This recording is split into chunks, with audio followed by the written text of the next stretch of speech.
जैन चैम्स, क्या आपको भी लगता है कि मिड टर्म फोड़ना है, या आपके अंदर से भी वो भूख जग रही है कि सर इस बार कुछ भी करके ना, क्योंकि हमारा यूनिट एग्जाम अच्छा नहीं गया था या अच्छा भी गया था, क्योंकि सब बोल रहे हैं कि जो हमारा हाफ ईयरली एग्जाम होगा ना वो हमारा नींव होगा बोर्ड एग्जाम का, यानी जैसा इसमें परफॉर्मेंस करेंगे उससे बेहतर ही हमारा होगा या उसी के बराबर होगा। ऐसा सारे टीचर्स बोल रहे हैं, सारे दोस्त बोल रहे हैं, सारे सीनियर्स लोग भी बोल रहे हैं कि जो हाफ ईयरली में तुम्हारा आएगा वही समझ लो बोर्ड में आने वाला है या उससे 2-4% एक्स्ट्रा आएगा। तो सारे बच्चे लगे हुए हैं, ऐसा क्या करें कि इस बार हमारा फाइनल एग्जाम हो जाए, ऐसा क्या करें कि हम इतनी शिद्दत से पढ़ाई करें कि हमारा आउट ऑफ आ जाए। तो बेटा ये वीडियो आपके लिए सही है, एकदम एकदम सही प्लेस पर आप आए हो बेटा। बस आपको कुछ चीजों का ध्यान रखना पड़ेगा। देखो आप प्रैक्टिस तो कर रहे हो, अगर आप इस वीडियो में आए हो तो इसका मतलब आप डेडिकेटेड स्टूडेंट तो हो, इसका मतलब है कि आप पढ़ने के लिए इच्छुक तो हो, इसका मतलब है कि बेटा आप मेहनत करने के लिए तैयार हो। लेकिन वो मेहनत एक सही डायरेक्शन में होनी चाहिए, अगर वो हमें पता चल जाए तो फिर हमें हमारा रिजल्ट कोई भी कट नहीं कर सकता, और डेफिनेटली 100/100 आपका आएगा ही आएगा। तो चलिए बिना किसी देरी के आज मैं आपको बताने वाला हूं बेटा मोस्ट रिपीटेड फॉर्मूलाज कौन कौन होते हैं। चैप्टर 1 टू चैप्टर 8 ये वीडियो सिर्फ और सिर्फ हाफ ईयरली एग्जाम को टारगेट करेगी। अब इसका मतलब ये नहीं है कि बेटा हाफ ईयरली एग्जाम को कर लिया तो आपका प्री बोर्ड और बोर्ड नहीं होगा, नहीं बेटा, मैं चैप्टर 8 तक ही बता रहा हूं। इसका मतलब ये चैप्टर 8 तक आने वाला चाहे हाफ ईयरली हो, चाहे प्री बोर्ड हो, चाहे आपका बोर्ड हो, कोई भी एग्जाम अगर आप देने जाओगे इस फॉर्मूले को जो मैं आपको बताने जा रहा हूं।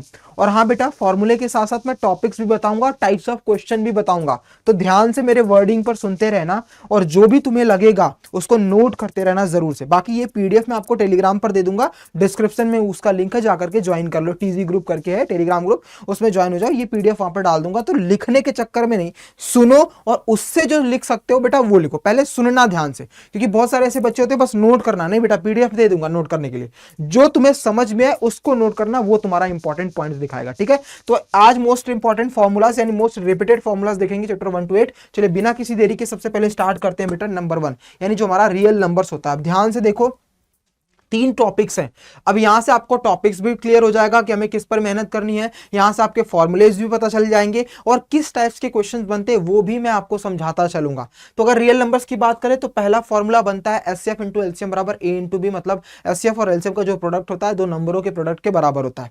अब इस पर बनने वाला क्वेश्चन कैसा होता है, एक्सपोनेंट एंड पावर। जैसे मैं एग्जाम्पल के लिए अगर आपके सामने बोलूं कि एक्सपोनेंट एंड पावर, अगर आपसे कोई पूछता है कि भैया मान लो 2 की पावर m इंटू 3 की पावर n है, तो भैया m की वैल्यू क्या होगी, n की वैल्यू क्या होगी। ऐसे क्वेश्चंस आपको देखने को हमेशा मिलते हैं, ऐसे क्वेश्चंस आपको हमेशा देखने को मिलते हैं। जैसे फॉर एग्जांपल के लिए मैं आपको समझा दूं, चलो एक एग्जांपल देता हूं। सपोज करो बेटा कि इस एक्सपोनेंट एंड पावर के बेस पर अगर आपसे पूछा जा रहा है कि भैया मान लो कि 2 की पावर m, सॉरी एक सेकेंड, ये रहा देखो, अगर हम मान लेते हैं कि इसके जगह पर आपसे पूछा जाता है कि 2 की पावर m इंटू 3 के पावर 3 इंटू 5 के पावर 2 है, समथिंग लाइक दैट।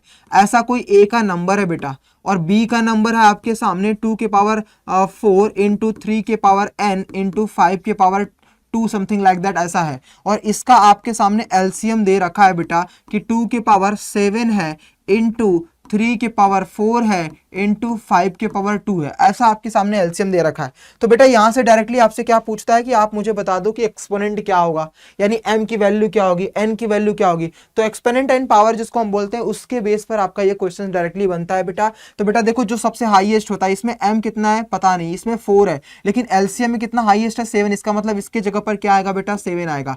तो इस तरीके के क्वेश्चन आते हैं, डेली में प्रैक्टिस करवाता हूं, तो जहां पर भी आपको दिखेगा कर लेना। अब बात करते हैं कंपोजिट एंड प्राइम नंबर के बेस पर क्वेश्चन कैसा पूछा जाता है। तो कंपोजिट प्राइम आपको पता है बेटा 2 डिजिट का एटलीस्ट स्मॉलेस्ट कंपोजिट नंबर क्या होगा वो लिखने के लिए बोल देगा। प्राइम नंबर 2 डिजिट का स्मॉलेस्ट क्या हो सकता है, या वह सिंगल डिजिट का क्या होता है, उसके बीच में एचसीएफ क्या आएगा, एलसीएम क्या आएगा, ऐसा क्वेश्चन पूछ सकता है। वहीं एन डिजिट विद 0 पर बेस्ड क्वेश्चन बनते हैं बेटा कि आपके पता है कि कोई भी प्राइम फैक्टराइजेशन कोई भी नंबर है, अगर उसमें प्राइम फैक्टराइजेशन 2 के पावर m मतलब 2 और 5 दोनों एक साथ आ जाते हैं, 2 और 5 दोनों एक साथ आ जाएंगे बेटा, तो समझ लेना कि वो एन डिजिट विद 0 होगा, वरना नहीं। इस पर क्वेश्चन बनते हैं। और वर्ड प्रॉब्लम बहुत बेहतरीन मैंने इसी चैनल पर सिखाया है क्लास 10 अड्डा 2 क्वेश्चन पर, वहां पर जाकर के रियल नंबर्स का वर्ड प्रॉब्लम लेना बेटा। 1 घंटे की क्लासेस से मैं आपसे वादा करता हूं कि रिमाइंडर बेस्ड पर क्वेश्चन आपके बोर्ड में पूछे जाते हैं और एलसीएफ और एलसीएम के बेस पर आपके एग्जाम में पूछे जाते हैं, हाफ ईयरली में भी। लेकिन रिमाइंडर इस समय का फेवरेट बन चुका है, तो जाकर के इस रिमाइंडर वाली क्लास और एसएफ, दो ही टाइप के क्वेश्चन बनते हैं, एसएफ एलसीएम और एसएफ एलसीएम को इंक्लूड करके रिमाइंडर बेस पर वर्ड प्रॉब्लम आता है। पूरा डेप्थ में पढ़ा रखा है बेटा, जाकर के real numbers word problem search करोगे, अभी कुछ ही 1 महीने पहले या 15-20 दिन पहले पढ़ाया बेटा, जाकर के उसको पढ़ लो, रिवाइज कर लो, आपको मैं वादा करता हूं कि एक भी वर्ड प्रॉब्लम्स मिस्टेक्स नहीं होंगी।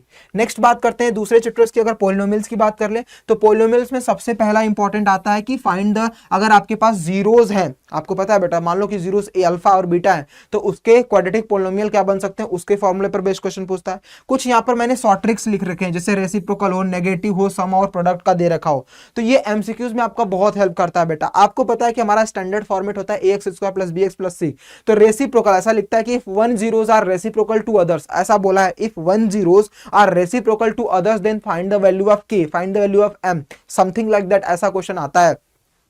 तो डायरेक्ट याद रखना कि बेटा c बराबर a होता है अगर रेसिप्रोकल वर्ड आया, या ऐसा आया है कि if 1 zeros are negative to each other, मतलब एक जीरो दूसरे जीरो का नेगेटिव है, मतलब एक दूसरे के नेगेटिव पॉजिटिव बन रहे हैं, तो उसके केस में याद रखना कि b बराबर 0 होता है। सम और प्रोडक्ट के बारे में पूछा जाता है, if if the zeros of this quadratic polynomial, something like that, कुछ भी मान लेता हूं कि यहां पर ax square plus bx plus c करके एक आपका क्वाड्रेटिक पॉलिनोमियल्स है। क्या है बेटा, ax स्क्वायर प्लस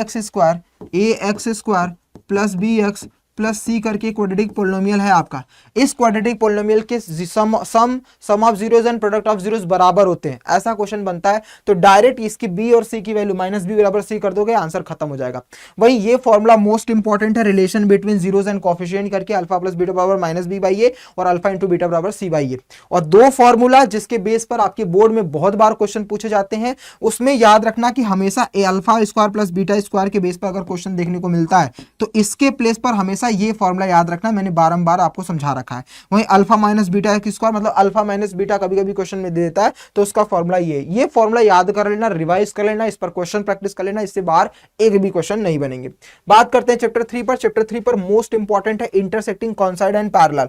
अगर इंटरसेक्टिंग की बात करते हैं बेटा, तो लेट्स रिवाइज, एक बार रिवाइज कर लो तुम। इंटरसेक्टिंग का मतलब होता है वन सॉल्यूशन का मतलब होता है यूनिक सॉल्यूशन। तो अगर वन सॉल्यूशन, यूनिक सॉल्यूशन, या इसको कंसिस्टेंट भी बोलते हैं, तो ये भी कंसिस्टेंट होता है, कॉन्साइड भी कंसिस्टेंट होता है, ये इनकंसिस्टेंट होता है। तो नोट कर लेना, कभी कभी कंसिस्टेंट और इनकंसिस्टेंट में पूछा जाता है डायरेक्ट क्वेश्चन करके, तो ये दोनों कंसिस्टेंट होते हैं बेटा। ये भी कंसिस्टेंट, मतलब कंसिस्टेंट का मतलब होता है जिसके आंसर्स निकाल सको, जिसको जीरोस निकाल सको। तो इसके 1 जीरोस निकलते हैं, इसके इनफाइनाइट निकलते हैं। इसको यूनिक सॉल्यूशन भी बोलते हैं, इसको इनफाइनाइट मिनी सॉल्यूशन भी बोलते हैं। तो ये दोनों हमारे लिए कंसिस्टेंट बनेंगे, ये इनकंसिस्टेंट बनता है। तीनों के रेशियो पर बेस्ड क्वेश्चन पूछे जाते हैं। और वर्ड प्रॉब्लम के टॉपिक याद रख लेना, एज, नंबर और फ्रैक्शन, इन तीनों में से कंफर्म एक क्वेश्चन तुम्हारे बोर्ड में आ रहा है और तुम्हारे हाफ ईयरली एग्जाम में भी आ रहा है। तो ये 3 अच्छे से तैयार करके चले जाना। मैंने ऑलरेडी इसी चैनल पर वर्ड प्रॉब्लम तीसरा और चौथे चैप्टर का भी पढ़ा रखा है, जाकर के उसको तुम पढ़ सकते हो। नेक्स्ट बात करते हैं बेटा चैप्टर नंबर 4 की। तो सबसे मोस्ट इंपॉर्टेंट होता है नेचर ऑफ फ्रूट्स, जिसके बेस पर क्वेश्चन बनता है। तुम्हारे स्कूल में या कहीं पर भी तुम्हें 1,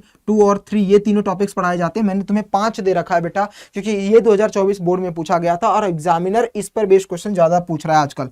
ये जो आपको दिख रहा है, जिसके रूट्स क्या होते हैं, रियल, ओनली रियल पूछा जाता है, तो D is greater than or equals to 0 होता है। डी इज ग्रेटर रहेगा तो रियल एंड डिस्टिंक्ट बनता है, डी लेस देन 0 तो नो रियल, कोई आंसर नहीं मिलता, कोई जीरोस नहीं मिल सकता, कोई रूट्स नहीं मिल सकता। और डी बराबर 0 तो रियल एंड इक्वल बनता है और रिपीटेड भी बनता है। इसके बेस पर क्वेश्चन बनता है। क्वाड्रेटिक फॉर्मूला से डायरेक्ट सॉल्व करने के लिए आपके पास आएगा, ये क्वाड्रेटिक फॉर्मूला याद कर लेना। डिस्क्रिमिनेंट, नेचर ऑफ रूट्स पूछने के लिए, रियल रूट्स पूछने के लिए हमेशा याद रखना डिस्क्रिमिनेंट निकालना है, उसका फॉर्मूला इंपॉर्टेंट है। और वर्ड प्रॉब्लम में एक ही टाइप का क्वेश्चन सबसे ज्यादा पूछा जाता है, टाइम, स्पीड एंड डिस्टेंस के बेस पर चैप्टर नंबर 4 से क्वेश्चन बनते हैं। और सिर्फ एक फॉर्मूला याद रखना, टाइम बराबर डिस्टेंस अपॉन स्पीड, इसी से क्वेश्चन उड़ जाएंगे। क्लास करवा लिखिए, बस सर्च करना चैप्टर 3 एंड चैप्टर 4 के वर्ड प्रॉब्लम आपको मिल जाएंगे भाई आनंद सर करके, उसको जाकर के देख लेना।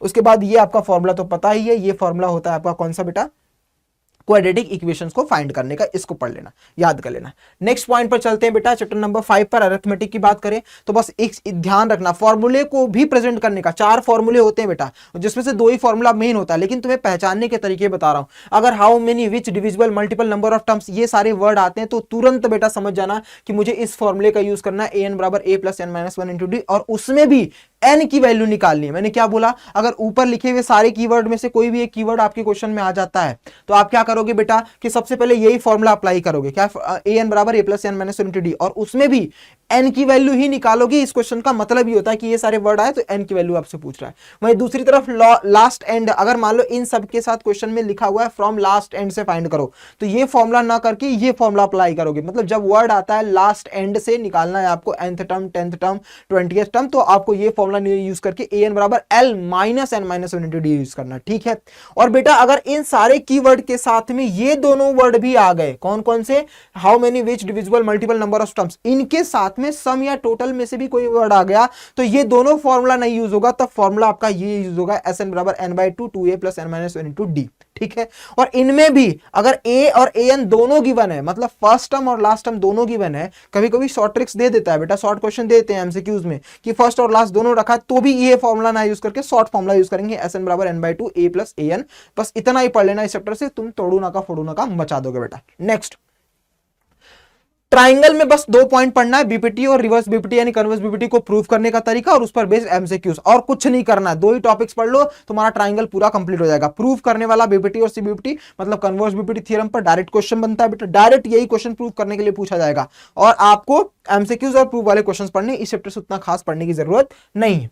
चैप्टर 7 की बात कर ले तो चैप्टर 7 में सबसे मोस्ट इंपॉर्टेंट होता है डिस्टेंस फॉर्मूला। चाहे आपसे इक्वी डिस्टेंस वर्ड पूछे, कोलिनियर पूछे, ट्राइंगल का पेरीमीटर निकालने के लिए पूछे, अगर इनमें से कोई भी कीवर्ड आता है, कोई भी एक क्वेश्चन में पूछा जाता है बेटा, हमेशा डिस्टेंस फॉर्मूला का यूज करोगे, जो कि X two minus X one का whole square plus Y two minus Y one का होल स्क्वायर अंडर रूट में।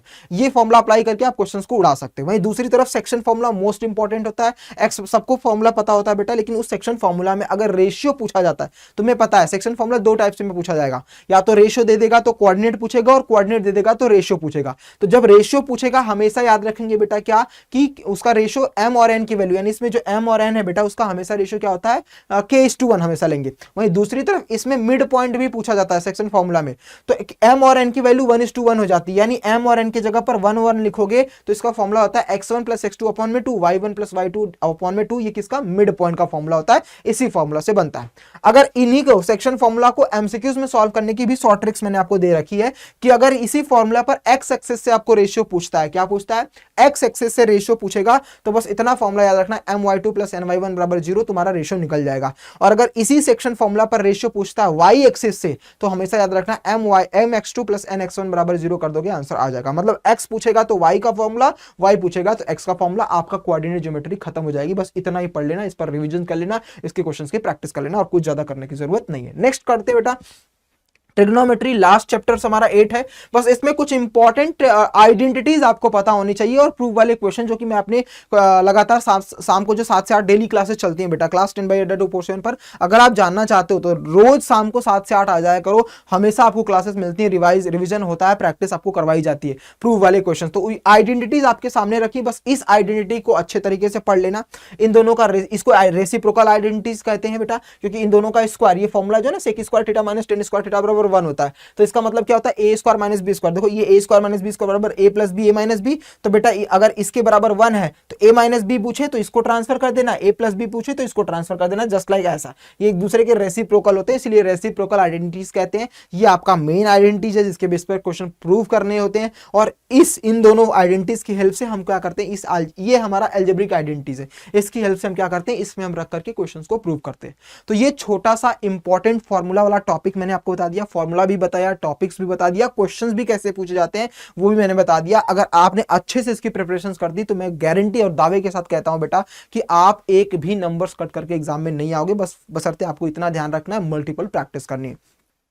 और प्रैक्टिस, अगर आपको लगता है कि सर हम प्रैक्टिस करने तो बैठते हैं, हमें सब कुछ पता होता है, सब कुछ आता है, लेकिन सर जब हम कॉन्सेप्ट वगैरह सब सीख लिया और जब क्वेश्चन प्रैक्टिस करने बैठते हैं तो 2-4 क्वेश्चन सॉल्व होते हैं, उसके बाद सॉल्व ही नहीं होता, फिर बुक बंद करके हम लोग उठ जाते हैं और मजा नहीं आता। फिर क्वेश्चन जब हम एग्जाम में बैठते हैं तो क्वेश्चन हमसे होता नहीं। इसका क्या उपाय है? तो बेटा अगर तुम चाहते हो कि तुम्हारे साथ में लगातार प्रैक्टिस कराता रहूं, और तुम चाहते हो कि तुम्हारे आसपास कोई ऐसा रहे कि मुझे खड़ा बैठ करके, मेरे सामने बैठ करके मुझसे प्रैक्टिस करवाए बेटा, तो हमने इसी सिलसिले को देखते हुए पूरे साल का एक प्रैक्टिस बैच लॉन्च किया है। तो अगर हम बात करें बेटा अभ्यास बैच की, तो सबसे पहले आपको समझना पड़ेगा मेरे रॉकस्टार कि अभ्यास बैच आपके लिए क्यों जरूरी है और बहुत इंपॉर्टेंट क्यों है इसकी।